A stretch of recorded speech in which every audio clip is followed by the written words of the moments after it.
Hi, it's Friday, August 13th, and I'm Mark Friedman, just an American citizen, the greatest country in the world. You know how I feel about it. It's a hot day, doesn't matter, it's the summer, but there's no better country. Why do so many people want to come here, right? That's just the bottom line. We have an idea that we can all rally around. No notes, no sense. And please subscribe wherever that is there. As you can see, this is going to be my fourth video on Afghanistan. I don't understand what all the heartache is. I mean, I understand the heartache as to the civilian losses and how horrible it's going to be for them, but how there can be such a surprise about what's going on, let's get it. We'll get to it. Let's get to the music first. One group, the Dave Clark Five, my favorite group. My first favorite group of all time. You know, I've been showing you some of my roots, moving in and out, different stuff, going all the way back to the musicals. The British invasion is what woke me up. I was allowed to watch Ed Sullivan that night with my Beatles wig on in my parents' room. When the Beatles came and I just suddenly blew up into music, it was just incredible. And you had the Animals, you had the Stones, you had, of course, the Beatles, you had the Hermits, you had the Dave Clark Five. Let me tell you something. This was the group that just blew me away. I love the Beatles, but this is the DC-5.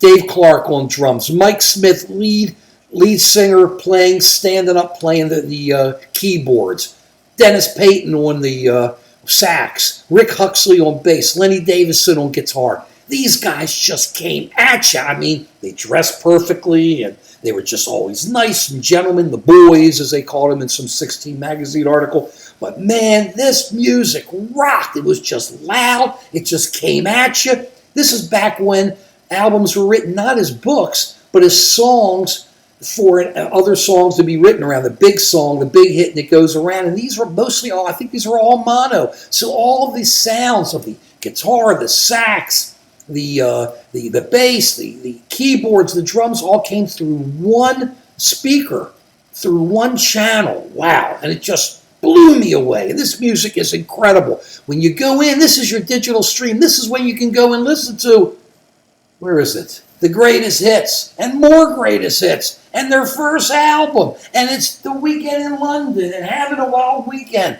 Try Too Hard, Glad All Over, Any Way You Want It, Because, one of the greatest songs of all time. I think it was released as a B-side. Listen to the Dave Clark Five. The music rocks now. It's just fun. 2 to 3 minutes. It's a lot of good music there. Music soothes the savage soul. Put it into the digital stream and listen. Okay. Afghanistan. Let's go over this again. It's all over the news. Everybody's on Biden. Everybody's on how horrible this is and how we're blowing everything. I'm trying to understand what the surprise is. I'm just a regular guy, right? 3 videos ago, I said this was Vietnam. 2 videos ago, that was months ago. 2 videos ago, I said it was Vietnam. 1 video, the last one, and people keep coming on, it's collapsing. What do you expect? When they see that we're leaving, they run. The ball game's over because it wasn't a legitimate government. They were open for 20 years. We had money in there. They were open. I'm sorry. They were established for 20 years. We went in. We didn't even do it right when Bush went in initially. We should have taken out bin Laden immediately. It didn't, and then ended up in Iraq. But what did we do? We put all this money in, he had all this corruption, and if these people thought that this government was worth fighting for, they'd be fighting. There's not anything else we can do. And it's sure, as soon as we left, ball game is over. We just have to make sure Americans are okay, and as many as those who are our friends help and get out. We can't get everybody out of Afghanistan. This is what happens when you try to nation build. You can't nation build. It's that simple. A nation has to build itself. And that nation always defaults to a Taliban-type government. And unfortunately, that's where we are. So let's hope we get as many Americans out as possible, do what we have to do to get them out of there. It'll be forgotten in a couple years ago, because like Vietnam was eventually forgotten, it just goes into a bad part of history. And hopefully we'll learn from this big mistake made by a lot of American presidents. Peace.